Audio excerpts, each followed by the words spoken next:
warahmatullahi wabarakatuh. Pernyataan dari Komnas HAM yang mengatakan, ya, breaking news, Komnas HAM _2, polisi langgar HAM soal tewasnya 4 laskar FPI. Jadi paling tidak 4 laskar. Kenapa 4 laskar itu? Kita bacakan ya. Sebagaimana dilansir oleh CNN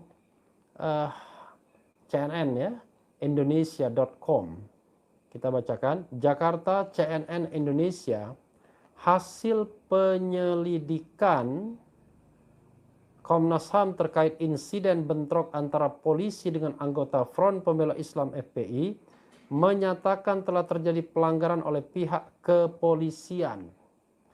Hal ini terkait penembakan oleh polisi terhadap 4 anggota FPI Front Pembela Islam. Komnas HAM menyebut kasus ini sebagai peristiwa Kerawang. Terkait peristiwa KM 50 ke atas, terdapat 4 orang masih hidup dalam penguasaan resmi petugas negara yang kemudian ditemukan tewas.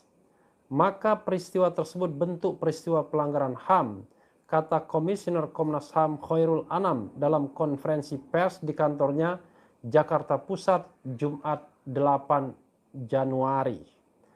Luar biasa ya. Penembakan sekaligus 4 orang dalam satu waktu tanpa ada upaya lain untuk menghindari jatuh korban jiwa mengindikasikan ada tindakan unlawful killing terhadap laskar FPI tambahnya. Komnas HAM merekomendasikan peristiwa tewasnya 4 laskar FPI dilanjutkan ke penegakan hukum dengan mekanisme pengadilan pidana. Kenapa pengadilan pidana? Komnas HAM juga ada pengusutan lebih lanjut dengan kepemilikan senjata api yang diduga digunakan oleh pihak FPI Front Pembela Islam. Sejak peristiwa itu terjadi, Komnas HAM melakukan peninjauan langsung ke lokasi peristiwa Kerawang pada 8 Desember 2020.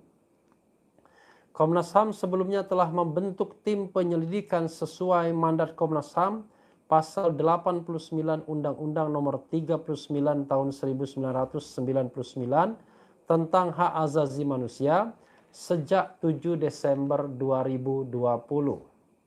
Dalam peninjauan itu, pihaknya menemukan beberapa benda yang diduga sebagai bagian peristiwa tersebut.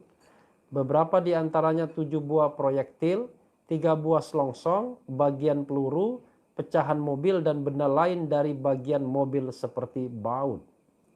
Komnas HAM juga meminta keterangan terhadap sejumlah pihak, antara lain kepolisian, cyber, Nafis, dan petugas kepolisian yang bertugas hingga pengurus FPI Front Pembela Islam. Ya. Komnas HAM juga mendalami bukti-bukti 9.942 video, luar biasa ya. 137.000 foto, 137.000 foto yang berkaitan dengan insiden tersebut. Mungkin partisipasi masyarakat ya. Bukti tersebut dijadikan tahap finalisasi laporan akhir tim penyelidik Komnas HAM sebelum mengumumkan hasil rekomendasi akhir. Saya tidak tahu Sobat Era sekalian apakah suaranya kuat apa enggak ya, karena saya tidak bisa mengontrol ya. Mudah-mudahan tidak ada masalah ya suaranya. Selain itu, Komnas HAM juga melakukan pengecekan terhadap barang bukti, termasuk mobil yang dipakai saat bentrok polisi FPI tersebut terjadi. Komnas HAM juga melakukan rekonstruksi insiden bentrok tersebut di kantor mereka secara tertutup dengan menghadirkan anggota Polri.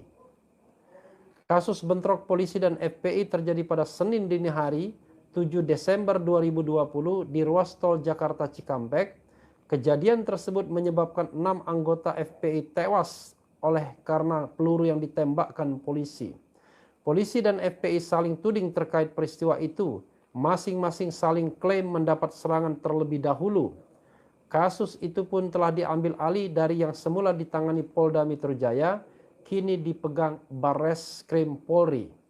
Barreskrim juga yang disaksikan unsur Kompolnas telah melakukan rekonstruksi bentrokan di 4 titik di kawasan Kerawang, Jawa Barat. 4 titik itu adalah depan Hotel Novotel, Jalan Internasional Karawang Barat, Jembatan Badami, Karawang, rest area kilometer 50 tol Jakarta Cikampek, kilometer 51+200 jalan tol Jakarta Cikampek. Polisi mendalami dugaan pelanggaran tindak pidana penyerangan dan melawan petugas. Selain itu ada juga penyematan pasal kepemilikan senjata api ilegal. Luar biasa ya.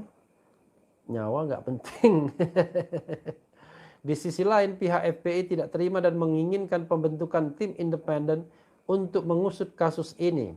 FPI sendiri telah dinyatakan bubar dan dilarang aktivitasnya oleh pemerintah lewat SKB 6 Menteri pada 30 Desember 2020 yang saya bilang terhormat karena dikeroyok oleh 3 kementerian dan 3 lembaga ya. Polri tetap akan bubarkan kegiatan FPI meski ganti nama, ini lain lagi ya pokoknya. Apalagi calon Kapolri baru dan desakan reformasi KOP Bayangkara, beda ya. Komnas HAM amati 8.000 video dan foto penembakan Laskar FPI. Ya, Sobat RH sekalian ya, kalau kita lihat apa yang disampaikan Komnas HAM bukan sebuah kejutan sebenarnya. Karena dari awal kalau kita berpikir logic thinking terhadap 4 Laskar FPI itu, kalau kita pegang misalnya rekonstruksi yang dilakukan oleh Bareskrim Mabes Polri, ya memang agak tidak masuk akal ya. Bagaimana mungkin ada 4 orang dalam keadaan hidup, dalam penguasaan petugas, tiba-tiba akhirnya hilang nyawa semuanya. Kan ini menjadi persoalan yang terbesar. Logika yang paling mudah adalah ya mereka memang ya katakanlah sengaja dalam tanda kutip sengaja diselesaikan ya agar kemudian tidak ada lagi bukti-bukti selanjutnya. Itu logic thinkingnya Sobat RH sekalian. Karena agak susah kita menerima logika yang mengatakan bahwa karena mau merebut senjata petugas maka keempatnya mati ditembak. Apalagi ketika dibawa ke Polda Metro Jaya, lucunya mereka dibawa dengan Daihatsu Xenia, 3 orang di belakang dalam keadaan tanpa borgol, pasti 1 di tengah, lalu petugasnya berapa? 2 berarti cuma di tengah, 1 di depan petugasnya, dan driver 1. Artinya 2 orang petugas menghandle 4 orang yang berdekatan. Rasanya kan dari situ saja tidak masuk akal ceritanya sesungguhnya. Apalagi 4 orang ini baru saja kehilangan temannya yang tewas tertembak atau tewas ditembak dalam rekonstruksinya ceritanya adalah baku tembak. Nah dari situ saja sebenarnya ya ada sebuah ada sebuah persoalan kalau kita mau menerima logika rekonstruksi itu. Karena itu ketika Komnas HAM menyimpulkan bahwa terhadap 4 orang tersebut sudah terjadi pelanggaran HAM, maka menurut saya, menurut banyak pihak tentunya, itu bukan sebuah kesimpulan yang mengagetkan tentunya. Sebenarnya yang kita juga akan tunggu-tunggu, tapi tetap saja kita berpikir bahwa ini adalah sebuah kesimpulan yang sangat logis ya, sangat masuk akal dan saya kira pastinya didukung oleh data-data yang ditemukan Komnas di lapangan ya, baik memeriksa bukti-bukti semua yang masuk ke mereka ya. Itu satu soal. Tapi sebenarnya soal yang perlu dijawab adalah soal pertanyaan ya, apakah insiden ini ya ini by design atau by accident? Itu persoalan sebenarnya. Karena kalau by design maka tidak hanya soal pelaku di lapangan, tapi juga harus bertanggung jawab siapapun yang melakukan desain itu. Kita tentu tidak boleh menuduh institusinya, tapi kalau ada desain yang dilakukan oleh sekelompok orang ya, maka desain itu harus dibongkar juga. Karena begini Sobat RH sekalian, kan ada keanehan ketika Habib Rizik misalnya harus dibuntuti. Padahal kita tahu bahwa kalaupun mereka mau demo, kan demonya itu di Polda Metro Jaya, bukan di daerah Kerawang. Karena itu not necessary, tidak terlalu penting untuk membuntuti Habib Rizik. Dan dia juga bukan dalam status sebagai orang yang berbahaya misalnya, termasuk juga pengawal-pengawalnya. Jadi pengawal-pengawalnya bukan mereka terduga teroris yang mau ditangkap, tetapi mereka adalah orang bebas yang hanya mengawal ulama ya. Jadi pertanyaan besarnya adalah kenapa dibuntuti, itu satu soal. Yang kedua, mengapa ada upaya untuk mendekati mobil Habib Rizik misalnya. Karena kalau membuntuti dalam rangka pengintaian misalnya, kan tidak perlu mendekat ke mobil Habib Rizik. Apalagi mendekatnya itu dengan kondisi yang memaksa misalnya. Maka orang bertanya, apakah benar pernyataan Habib Rizik yang pernah mengatakan bahwa dia mau digiring ke medan pembantaian. Misalnya begitu. Ya, misalnya begitu. Nah, berikutnya lagi adalah pertanyaan ketiga, ketika membuntuti itu dan ketahuan, ya, ketika ketahuan misalnya, kan harusnya ya menghindar, tidak perlu bentrok dengan dengan Laskar FPI, karena toh tujuannya adalah hanya untuk mengintip, hanya untuk membuntuti, bukan untuk menangkap karena mereka bukan pelaku kejahatan. Tetapi ketika terjadi katakanlah bentrok seperti itu, nah ini menjadi persoalan. Dan ketika kasusnya secara sederhana dibalikkan dengan kasus kepemilikan senjata api dan penyerangan petugas, maka seolah-olah korban jiwa tidak menjadi penting, Sobat Era sekalian. Padahal kita tahu korban jiwa itu sangat-sangat penting kalau terjadi yang namanya unlawful killing atau extrajudicial killing. Nah, ini satu step ya menurut saya, Sobat Era sekalian, untuk mengungkap kasus ini. Paling tidak Komnas HAM sudah firm, kalau menurut berita yang berkembang ya, mengatakan bahwa untuk 4 orang tersebut firm, jelas, clear terjadi pelanggaran hak asasi manusia. Tinggal lagi adalah siapa yang bertanggung jawab. Apakah sekadar pelaku di lapangan, apakah ada struktur tertentu yang menggerakkannya. Karena teorinya sederhana bahwa 4 orang itu berada sepenuhnya dalam penguasaan, ya. 4 orang itu sepenuhnya berada dalam penguasaan, ya. Tetapi kemudian dia kok tiba-tiba kehilangan nyawanya. Harusnya ketika dia berada dalam penguasaan negara, dia tidak perlu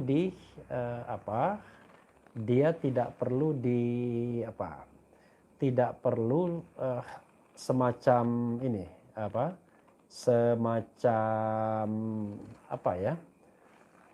harusnya negara dalam konteks ini bisa menjaga mereka, bisa mengamankan mereka dalam keadaan hidup karena sepenuhnya dikuasai oleh negara. Jadi terlalu mudah alasannya kalau mereka menyerang dan mereka mau merebut senjata misalnya.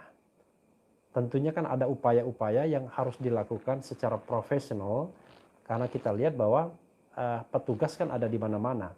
Tinggal di-deploy, kalau misalnya tidak ada borgol misalnya kan tinggal di-deploy dari manapun. Atau mereka diikat dengan tali dan lain sebagainya, ketimbang dibiarkan dalam keadaan tanpa borgol dan lalu kemudian ceritanya mereka mau merebut senjata. It doesn't make sense rasanya, nggak masuk akal ya. Jadi Sobat Era sekalian,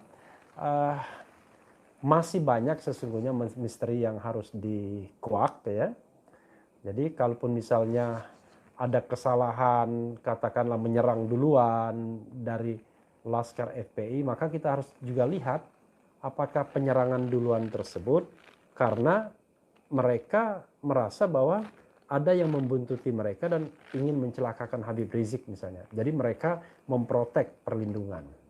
Atau kalau mereka membawa senjata, ya itu juga dalam rangka bahwa begini, logikanya sederhananya adalah kalau yang membuntuti ini tidak mengganggu, kan tidak akan juga diserang misalnya. Kan pembuntutan itu kan bisa dari jarak jauh. Karena namanya membuntuti cuma mengintip, jadi tidak perlu kontak misalnya. Karena itulah misalnya ada mantan waktu pernah dalam video yang saya buat bahwa kalau tujuannya hanya sekedar menguntit rasanya nggak mungkin gitu, pasti ada tujuan lain. Nah tujuan lainnya itu yang harus kita jawab Itu a big question, sebuah tanda tanya besar ya Sobat RH sekalian.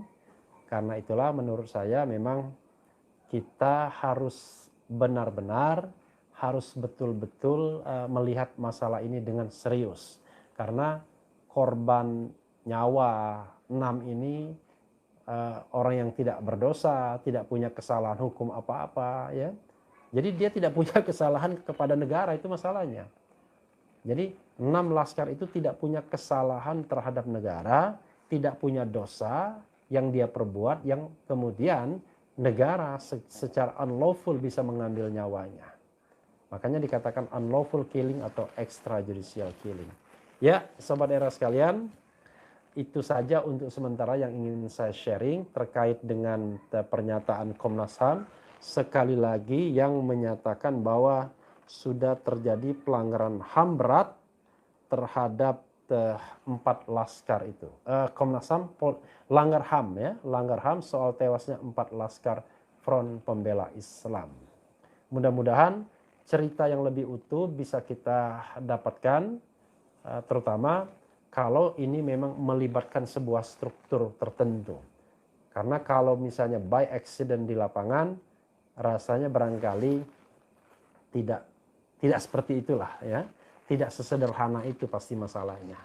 Nah, kita lihat dan kita mau tetap mendengar hal-hal lain dari Komnas HAM, tetap bekerja secara profesional, tetap independen dan tetap berani ya mengungkapkan sebuah kebenaran. Karena sekali lagi yang kita cari adalah kebenaran, bukan pembenaran. Siapa yang bersalah harus bertanggung jawab, yang tidak bersalah tidak boleh